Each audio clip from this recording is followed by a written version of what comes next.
Kraft presents The Great Gildersleeve. The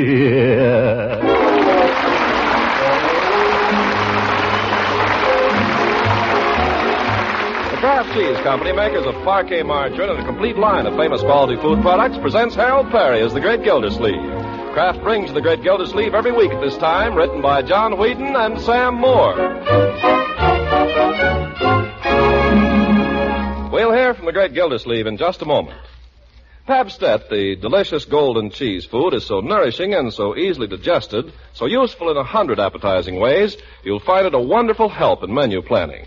For a tempting main dish, blend Pabstet's mellow cheddar cheese flavor into nourishing and economical macaroni and au gratin dishes. Or melt Pabstet into a smooth, luscious cheese sauce for vegetables, hard-cooked eggs, chicken, or fish. For lunchbox sandwiches or quick company treats, spread delicious Pabstet on crackers or between layers of enriched bread. Yes, there are 100 different ways Pabstet can please your family and guests. And, especially important these days, Pabstet helps supply important food elements, muscle-building milk protein, food energy, milk minerals, and important vitamin A. So for delightful menu surprises, buy wholesome, nourishing Pabstet. Whenever you can, serve this delicious golden cheese food, Pabstet.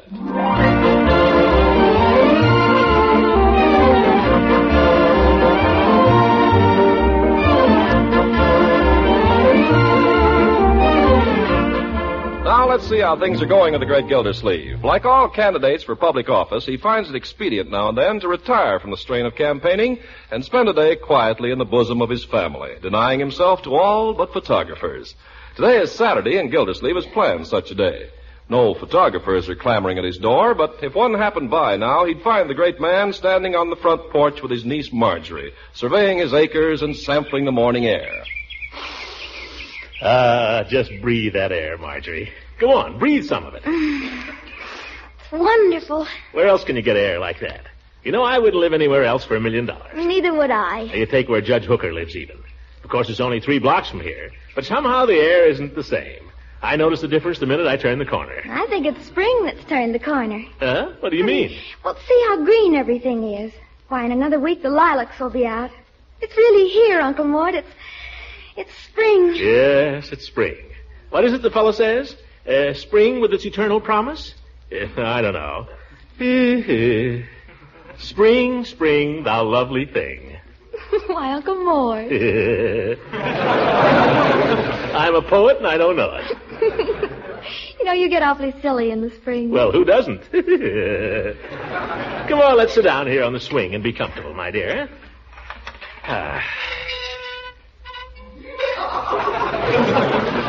Got to remember to put some oil on that. Remind me next spring. Oh, I love spring. And I love this place. I love every tree and every bush and every little thing about it. Yeah, I wouldn't take $1 million for it. And the grass. See how green it is. You can almost see it growing. I can almost see me mowing. Oh, well, Leroy's a big boy now. Where is Leroy? He ducked out right after breakfast. Do you want him? No, let him go. What's he up to? I don't know. He borrowed a quarter from Bertie before he left. She'll probably never see it again. I've told him time and again he's not... Bertie, is that you? Where are you, Mr. Gildersleeve? Out on the porch. Come on out. Mr. Gildersleeve, you going downtown today? I wasn't planning to, Bertie. I doubt if I even stir off this porch today. It's so comfortable here. Oh, shucks, I should have asked Leroy. He was going anyway. By the way, Bertie, I understand you lent Leroy some money this morning. Yes, sir. Well, Now, I've told Leroy he's not to ask you for money, and I've asked you not to lend him any. Well, I wouldn't say I lent it to him exactly, Mr. Gildersleeve. You wouldn't? No, sir, I just advanced it to him. The distinction is a highly technical one, Bertie. It's what? Lending and advancing. The distinction is scarcely perceptible from where I sit. I'm sorry, Mr. Gildersleeve. You ain't coming through so good this morning. I say, what's the difference between lending money to Leroy and advancing it? Well, advancing money is where you're going to get it back come payday. Lending it is where you kiss it goodbye. Leroy's going to pay it back. Well, see that he does. What did he want it for, anyway? Oh, he made me promise not to tell. No, Bertie. Here comes Leroy on his bicycle.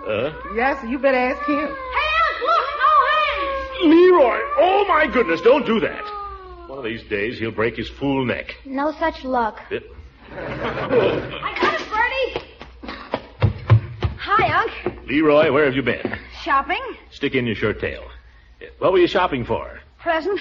And who, may I ask, were you buying a present for with money which you borrowed from Bertie when I told you repeatedly you're not to do so? Well? Could you give me that again? What's the matter with everybody around here? I speak English, don't I? Excuse me, I got to look in the oven. Leroy, who was the present for? Miss Goodwin? Miss Goodwin, eh? Leroy, what's back of all this? Nothing, Unc. Nothing at all. He just wants to get promoted, that's all. June is coming. I do not. I do so...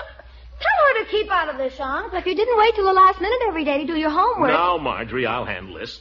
Leroy? Yes, Unc? How do you account for this sudden burst of generosity? Well, gosh, I don't see why everybody has to get so suspicious all of a sudden. Answer me. What prompts the giving of this rich gift? Don't you know? Tomorrow's Mother's Day. Mother's Day? And you're planning to give Miss Goodwin... Yeah, you want to see it? It's super. I got it right here. What? Paid $1.50 for it. It's the Doris May knit shop. I saw it in the window. $1.50. There. How do you like it? What is it? It's a pincushion. What do you think? Oh. Genuine silk. It's blue. So I see. It's got pins in it, too, and they're hard to find, aren't they, Marge? You see, they're stuck into it so they spell mother. Well, that's very clever. $1.50. You think she'll like it, Unc? Well, it's a very pretty pincushion, my boy. The only thing Oh, is... I'm going to wrap it up nice. I thought maybe you'd probably be going over there today and you could take it with you and give it to her so she'd get it in time for... Don't you think she'll like it, Unc? Oh, it's very pretty, Leroy, very. It ought to be. It cost $1.50. It's very generous of you to want to give it to her, Leroy. The only thing is... Well, my boy, women are funny in some way. Now, Miss Goodwin, she's swell. That's not what you used to say about her. I think she's swell. You want to make something out of it? So do I. So there.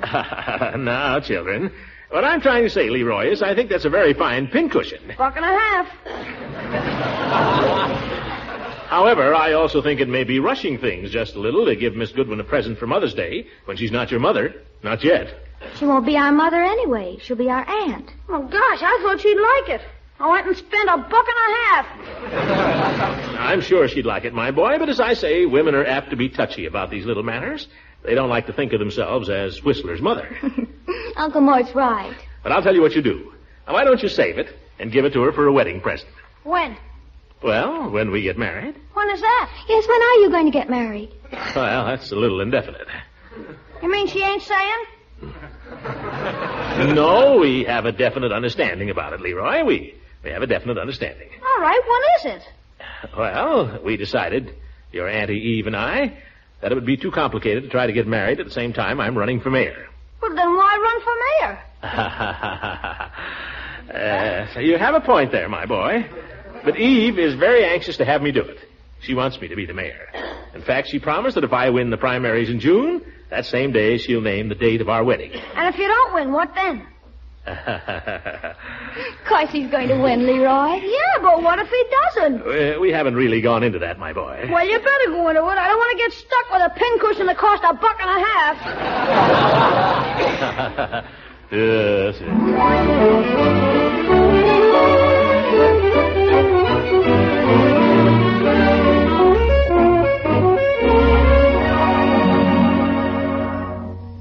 Will there be anything else, Dr. Needham? No, that's all, I think, Mr. Peavy. You'll be sure and thank Mrs. Peavy, won't you? I don't know how we could run a church supper without her. Well, she enjoys it. Well, Peavy, you old son of a gun, how... Oh, hello, Dr. Needham. Good day, Mr. Gildersleeve. I didn't see you when I first came in. That will be 25 cents, Dr. Needham. 25 cents. And the penny tax, of course. Of course. Render unto Caesar the things that are Caesar's. Eh, Mr. Gildersleeve? That's right. By the way, Doctor, I may be requiring your services before long. Oh, so? In what capacity? Well, you may not have heard I'm engaged to be married. Well, that will be a pleasure, Mr. Gildersleeve. A real pleasure. Good day. Good day, Mr. Peavy. Goodbye, Doctor. Good day. By George, he's a pretty good fellow. I wonder if he heard me say son of a gun, Peavy. Oh, I wouldn't worry about the doctor. He has a great sense of humor. Oh? Render unto Caesar the things that are Caesar's. He says that every time he pays the penny tax. Yes, I know. Well, what can I do for you this afternoon? not a thing, Peavy. I just dropped in to chew the fat for a while, if you're not busy. Not at all. Is the happy day really drawing nigh for you, Mr. Gildersleeve? Right after the election, I'll be the happiest man in the world. She's the finest woman I've ever known. Woman is a noble sex, Mr. Gildersleeve. I'd say it was the nobler of the two sexes. You're right, Peavy. Now you take Mother's Day. Only a woman can be a mother. Yeah, that's true. Probably a good thing, too. Well, Judge Hooker. Hello, Peavy.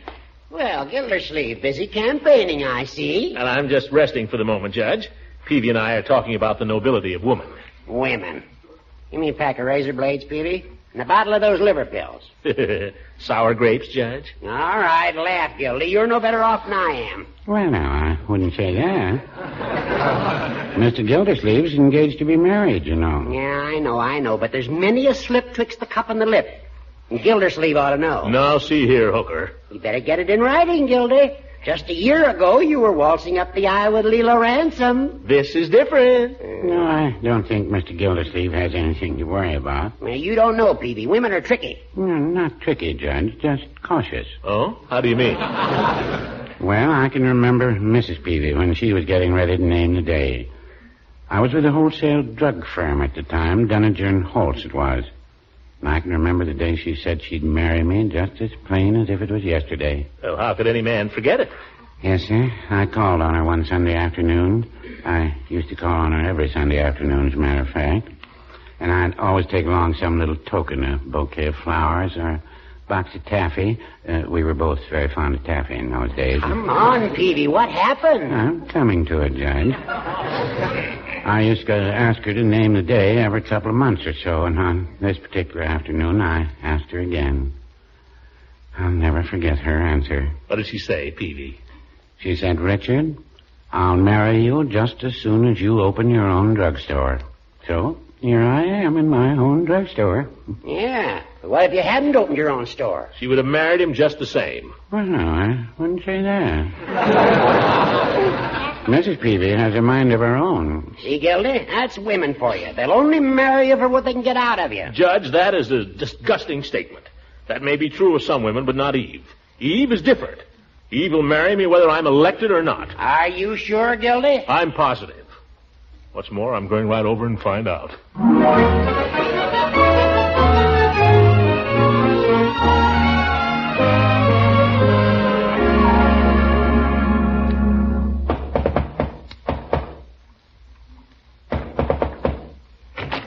Well, in the middle of the morning? Sure. What's the matter with the morning? Nothing, Throckmorton, except that I was just going out. Would you like to come in just for a minute? I'll come in for a minute and stay the rest of the day. Throckmorton, aren't you... I'm taking the day off. Oh, is Mayor Terwilliger taking the day off? Now, Eve, a man can only campaign so much. That's no way to win an election. Let's forget the election. Wouldn't you like to take the day off and have a little fun? I can't. And I don't think you should either. Oh, come on, Eve. Besides, I've got something I'd like to ask you about. You can ask me about it tonight. I have a teachers' meeting in a few minutes. Eve, don't I mean anything to you? Of course you do, only the thing... Eve, there's something I gotta know right away. What's that, Throckmorton? Well, I got to thinking. I'm just wondering. We get married in June, huh? Maybe. Right after the election? It all depends. Depends on what? Throckmorton, that reminds me. I wrote my mother about you. I never do a thing without consulting Mother. Would you like to hear what she said? What did you write her about me? Oh, I told her I'd met you and how kind you'd been to me and what an important man you were getting to be. Is that all? Just about. Would you like to hear what she said about you? Well, some other time. But right now, Eve, I've got to know where I stand. Suppose I don't get elected. I refuse to consider that possibility. So should you. Well, of course, I'm going to keep right on plugging away, Eve. I'll do my best. And you'll win. I'm sure you will. What if I don't? Let me show you what Mother said. I've got her letter right here. Oh, for goodness sake. Let's see. The weather has been rather chilly, so-and-so and so-and-so. Nancy Grant had a baby last week, so-and-so and so-and-so. Oh, here. Mr. Gildersleeve, from your description, sounds very forceful and dynamic. I'm sure he has a real future in politics. There. Politics? What about my other future? Haven't you said anything to your mother about us? Maybe I have. What did she say about that? I don't have to tell you everything, do I, darling? Well, I want to know where I stand. Well, our engagement's been announced, hasn't it? I've been engaged before. What I want to know is, if I don't get elected... Throckmorton, you're being a defeatist. I won't consider that possibility. In fact... Oh, dear, they're blowing for me. I've got to go. But, Eve, can't you answer a simple question? Later. See you tonight, darling.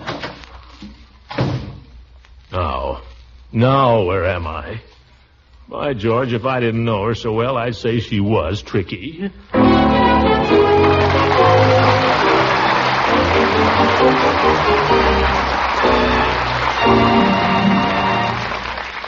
The Great Gildersleeve will be with us again in just a few seconds.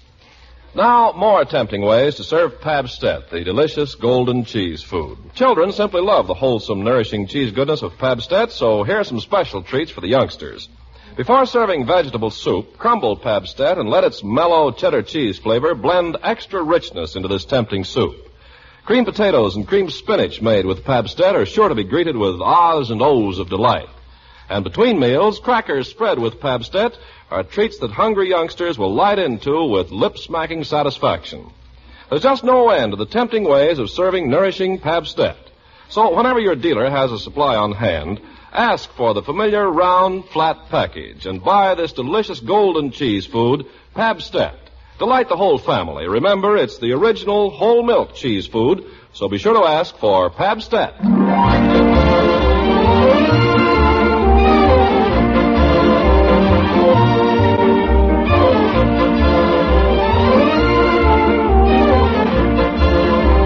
Now let's get back to the Great Gildersleeve. He's been at loose ends ever since his inconclusive talk with Eve Goodwin, so he's spending the afternoon alone at home, moodily trying to read, to listen to the radio, and to keep Leroy's dog out of his chair. Now, however, comes an interruption. Oh, now what? Shut up, Jeep. Well, good afternoon, Leila. Hello, Throckmorton. I hope you don't mind my dropping over, but it's such a lovely day. No, glad to see you. Come in. Get out of here, Jeep. Oh, I just couldn't stand being cooped up over there another minute, and I just thought, well, now, I'll just go have a nice, friendly visit with Throckmorton. Oh, fine. I've just been sitting around not doing a thing. Come in and sit down. Oh, thank you. It's nice in here. I've always liked this room. Yeah? I've always liked this couch, too. Seems like old times, just the two of us here, doesn't it, Throckmorton? Yeah, just like old times. I'm terribly happy for you, darling. About Eve, I mean. That's good. She's a fine woman. One of the finest women I ever met, really. She is a fine woman. When is the happy day to be, Throckmorton? We have a sort of a flexible arrangement. Probably in June. Oh, June's a lovely month for a wedding. Just think, a year ago... You're being awfully nice about this whole thing, Leila. Oh, but I think Eve is so perfect for you. You're almost as tall as she is.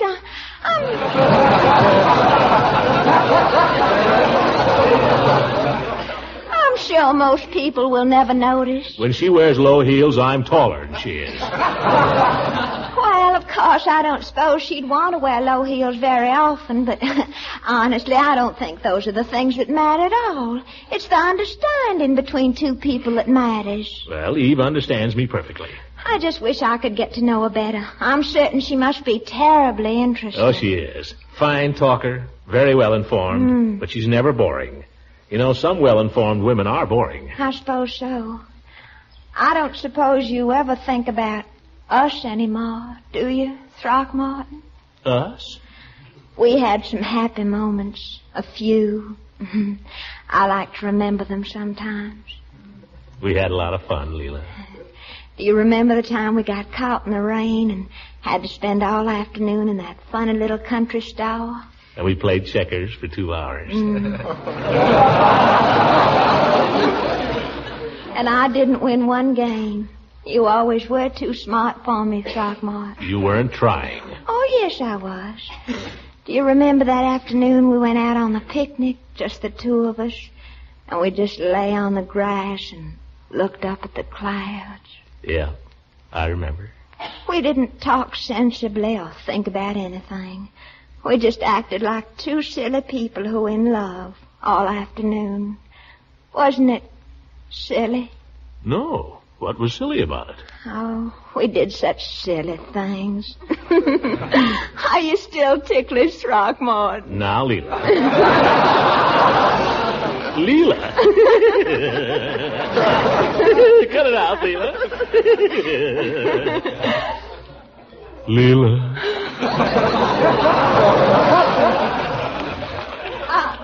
I shouldn't have done that, I know. You can if you want to. No, I mustn't. Go ahead and tickle me, Leila. No. Leila? Oh, Throckmorton, you mustn't. Oh,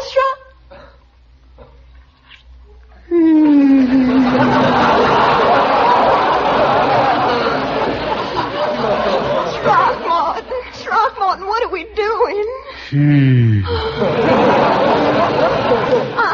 I can't imagine how we ever... We were swept away. Oh, Throckmorton, how can I ever face Eve? How can you face her? What about me? You mustn't worry about it, darling. Eve is so understanding. I'm sure she would realize it was just a slip. Oh, she'd never forgive me. Oh, of course she would, Throckmorton. I only hope she can forgive me. It was my fault, Leila. It was all my fault. Well, I'll forgive you, you poor boy.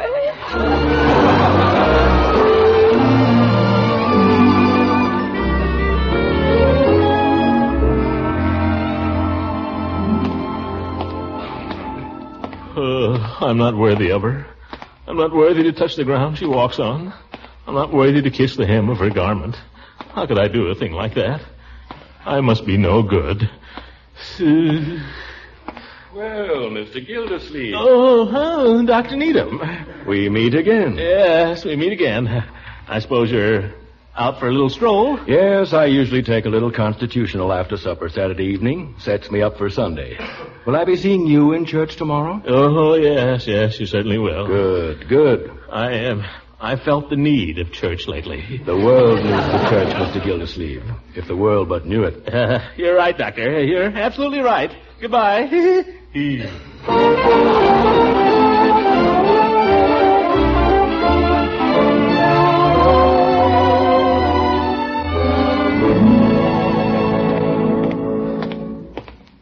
It's the only thing to do. I'll just throw myself on her mercy. I'll just say to her, Eve, I've been a bad boy. Please forgive me. I'll just say to her, I don't know how it happened, Eve. I didn't mean to do it. It just happened. I'll say... Throckmorton. Hello, Eve. Well, come in, silly. Oh, thanks. I wasn't expecting you quite so early, but... Oh, am I too early? Well, I could go away and come back again. Oh, nonsense. I'm glad you came early. Now we can have a nice long evening together. Well, aren't you going to take your hat off? Oh, forgot. I'll take it. Thanks. There. Now come in the living room. Thanks. Well, darling, aren't you going to kiss me? It's quite proper, you know. We're engaged. Eve.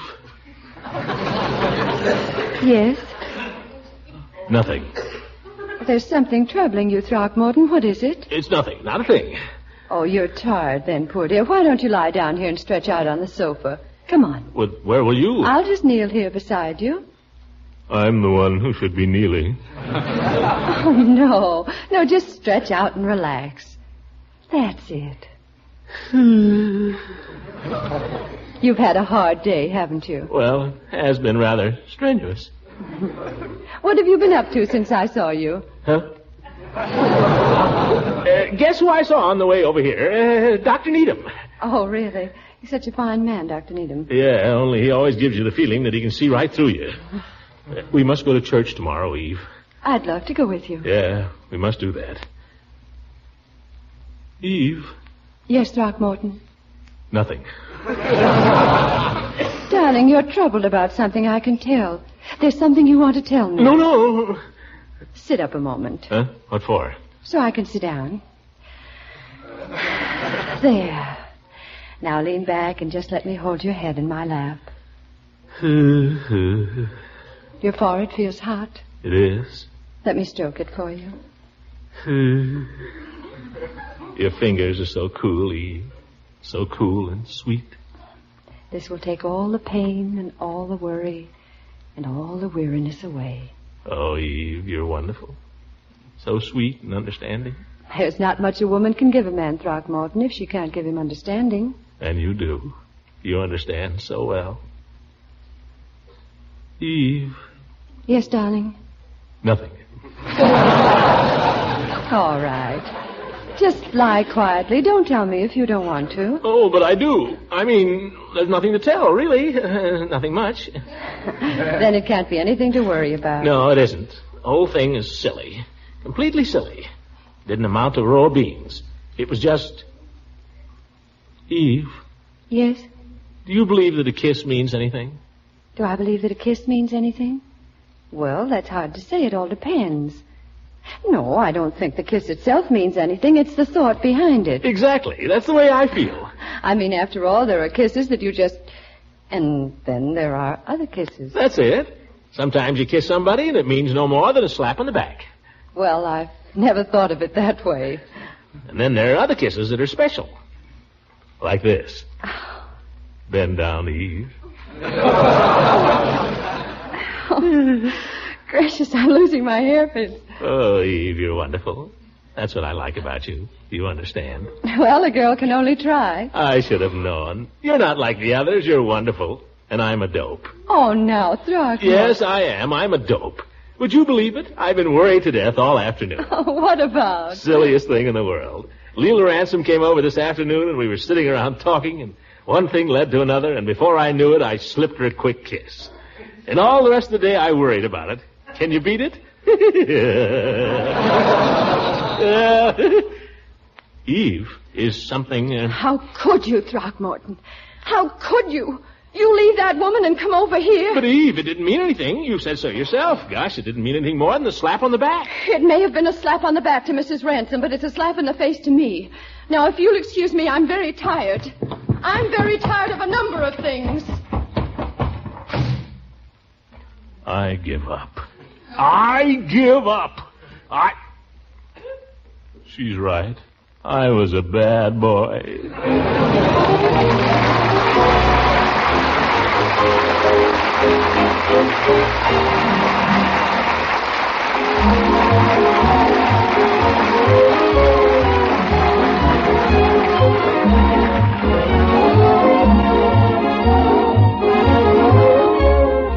Here's a strange situation. While other foods are being rationed, we're urged now to cut loose and fill up on eggs. It seems this country has more eggs right now than it knows what to do with, and a very good thing to do with them is to eat them. There are good reasons for this sudden surplus. The hens have been going all out for victory, and at the same time, we're hard up for storage facilities and crates to pack the eggs in. We have to keep them moving direct from hen to consumer. It's a good thing, really, because doctors tell us that eggs have what it takes. They say we'd all be healthier if we ate them at least once a day. For not only do eggs supply many of the things we miss with those steaks we're not getting, but they have a specialty of their own. They help prevent pellagra. And right now, because of the surplus, eggs are cheaper than they're likely to be for some time. So it's a good chance to lay up a little extra health against hard times to come. Personally, Mr. Carpenter, I make a practice of eating 2 eggs for breakfast every morning, rain or shine. I was just about to remark, Mr. Gildersleeve, I've never seen you looking better. Oh, I never felt better. Well, you heard what the man said, folks. Let's eat all the eggs we can get while this surplus lasts, because if we don't, the farmers are going to start laying off hens, and when the lean season comes around again, we'll be right back where we were before. Yeah, and that would be ridiculous. Good night, everybody.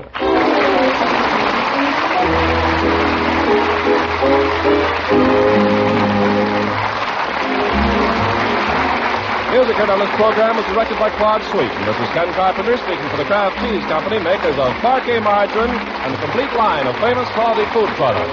Kraft invites you to listen in again next week for the further adventures of the Great Gildersleeve. This is the National Broadcasting Company.